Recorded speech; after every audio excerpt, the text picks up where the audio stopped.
Rough, you know. It's rough, you know. That struggling thing we go What do through you think right about the now. government to implement new tax after a major hurricane? I don't think him should implement it right now, you know. I think him should wait first. How long you thinking should I wait though? The next till next year. Alright, so you say I'm going tax cigarette, rum, and sugary drink. So you know, say them thing they are top seller in our country. So you feel like him actually care about we health. I'm just a target the money. I more think of the money, you know. I don't have a problem with the cigarette and the alcohol still, but I more think of the money. I think the sugary drink, they need to do something about the sugary drink as well. You know. So you know, feel like they should have banned the importation of certain things and if they're that concerned. Definitely. Certain things where they know, you know, create a problem, they should have banned it, you know.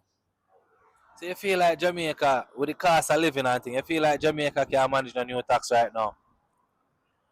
No, I don't think right now. Not right now. Not right now. To what happened to the hurricane? Not right now. So how you feel if you know say yo, we are struggle so on a day to day basis with cost of living and thing and the Prime Minister him alone I make 28 million a year. You know feel like that could have some of them money that could have go towards the tax. Definitely. Him deserve a raise, but I think they could have got better. They could do better. They could do better. So you feel like what you think about the cost of living currently in Jamaica? I rough, you know. It's rough, you know. That struggling thing we go through right now, you know. Everybody has feel it, you know. Some me I say them act like them now feel it, but everybody I feel it. Okay. Alright, much respect, yeah. Cool.